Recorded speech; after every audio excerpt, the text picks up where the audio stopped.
What is going on, Pats Nation? You guys already know who this is. Paige Scobble back here with another video, and in this one, boy, are we going to be talking about a spicy rumor that has hit social media like an absolute shockwave. So we're going to be talking about it in today's video. We're also going to be talking about, like, hey, do I think that this is realistic? Do I think that this is an actual thing that almost happened, or do I think that this is just crap at the end of the day? So for those of you who haven't heard, you probably at least read the title.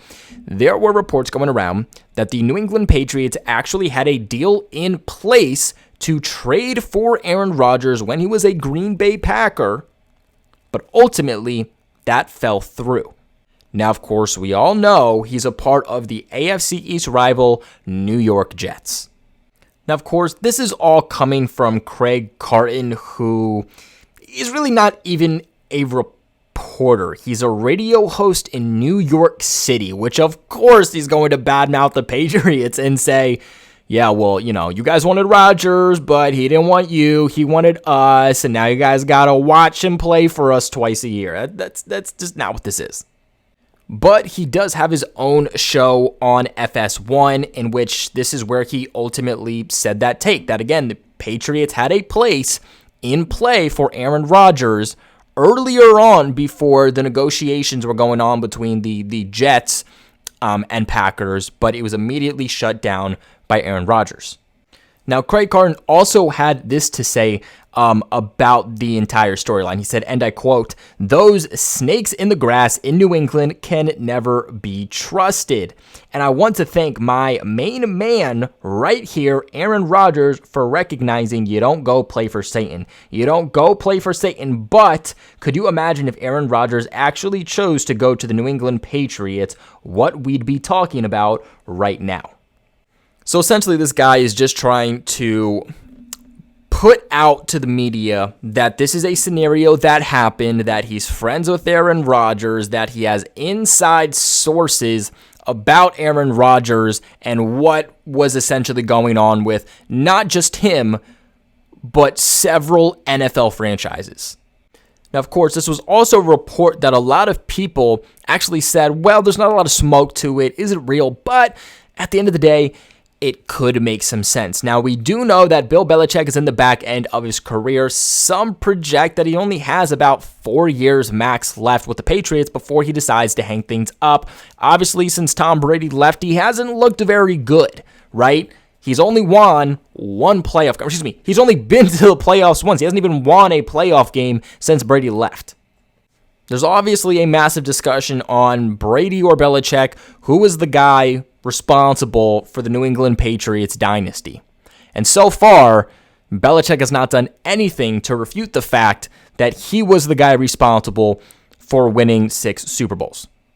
So, if you're in the back end of your career, things aren't going well for you, your job's on the hot seat, what do? You trade for a premier quarterback, one of the best still in the National Football League, a guy who's won several MVPs over the last few years alone, and of course, one of the best quarterbacks to ever play the game.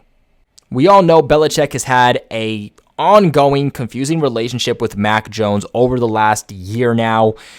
And obviously, at the end of the day, Belichick would be more likely to move on from Mac, a guy who he's not even very fond of from what media says, to go with a guy that he has a lot of respect for and gives him a much better chance at winning a Super Bowl right now than Mac Jones does.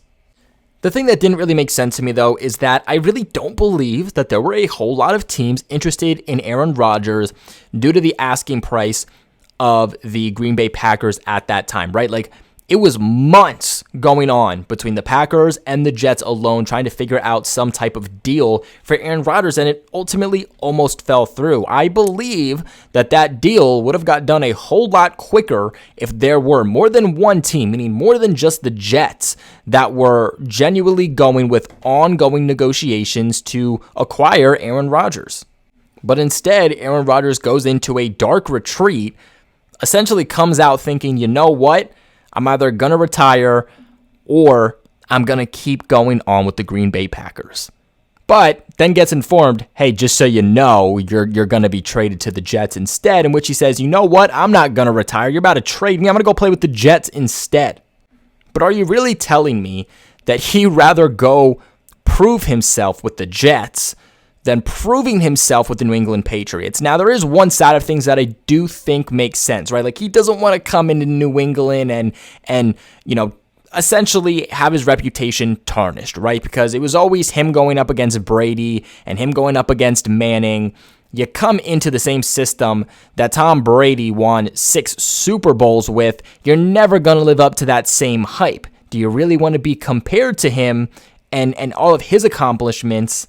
And is that going to tarnish your legacy? That's the only rebuttal I could hear anybody say about why maybe he wouldn't want to join the Patriots.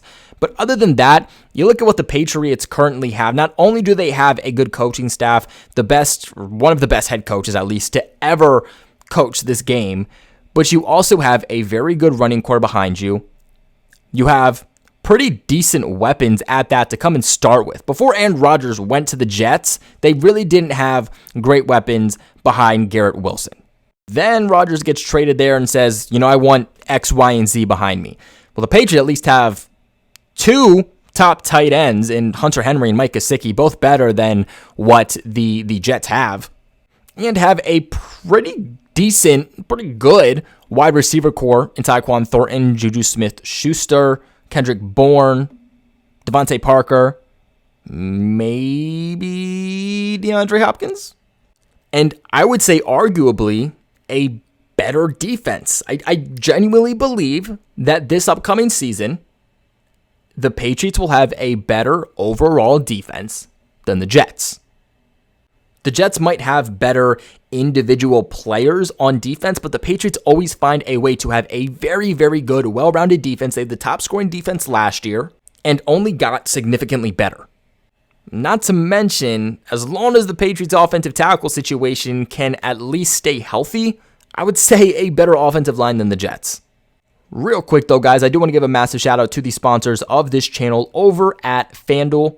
Baseball season is in full swing, and there's no better place to get in with the action than FanDuel, America's #1 sportsbook, because right now new customers can get a no-sweat first bet up to $1,000. That's $1,000 back in bonus bets if your first bet does not win. Just go to FanDuel.com/Boston to join today. Obviously, here we talk more about football than we do baseball, but if I were to bet on baseball right now, some lines that I would personally feel pretty confident in would be to take the Braves to take the dub, the Rangers to take a dub, or the Rays to take a dub. So don't miss your chance to snag a no-sweat first bet up to $1,000 when you join FanDuel today. Just go to FanDuel.com/Boston to sign up. FanDuel, the official partner of Major League Baseball. Major League Baseball trademarks used with permission. Make sure you guys are 21 and present in the state of Massachusetts. First online real money wager, only if a $10 deposit is required. Refunds are issued as a non-withdrawable bonus bet that does expire in 14 days. Restrictions do apply. See full terms at FanDuel.com/sportsbook. Hope is here at Gambling Helpline, ma.org, or call 800-327-5050 for 24/7 support. Play it smart from the start at GameSenseMA.com or by calling 1-800-GAM-1234. Now, the other part that doesn't make a whole lot of sense about this jabroni's take is the fact that Belichick and Rodgers actually have a really good connection and just a lot of respect for each other, and they always have. I do believe that if the Patriots genuinely were interested in trading for Aaron Rodgers, Rodgers would have been all aboard on that. And I'm sure if he had the option, hey, do you want to play for the Jets? Do you want to play for the Patriots? I firmly believe he would have picked the Patriots. And that ultimately comes down to, again, just the love and respect that Rodgers has for Belichick and Belichick has for Rodgers. And that's something that Pat McAfee actually talked about, because he talked about this situation, and he even said the exact same thing about the relationship between Rodgers and Belichick and how he wouldn't just refute to go to the New England Patriots if he had the opportunity to. And Pat McAfee is actually very close to Aaron Rodgers. He said this, and I quote, "Our sources have told us that the New England Patriots thing with I ain't playing for Belichick, that whole thing," McAfee said, "Our sources have said that Aaron Rodgers loves Bill Belichick and has massive respect for Bill Belichick." And again, that's by Pat McAfee, who actually has a relationship with Bill Belichick and not this jabroni who is a radio host that is trying to be a reporter. Ultimately, guys, I just wanted to hop on the channel today and kind of break down these rumors going around, because they were swirling all over social media, and everybody was saying, what does this mean for Mac? What does this mean for Belichick? They were trying to get rid of Mac. He's not the future. They're going to try to get rid of him. Obviously, earlier on in the offseason, with potential trade rumors going on around him too. But I'm here to come and tell you that you guys don't have to worry about this, because this was never a situation. This was blown out of proportion by a guy who was, at the end of the day, just trying to get clicks. The Patriots were never trying to trade for Aaron Rodgers, and the Patriots were always sticking behind Mac Jones and the quarterbacks that they have. So what are your guys' thoughts on this situation? Let me know in the comment section below. Remember to leave a big like on this video, and of course, subscribe to the channel for all of your New England Patriots news. As always, though, I appreciate you guys for watching, and never forget, go Pats.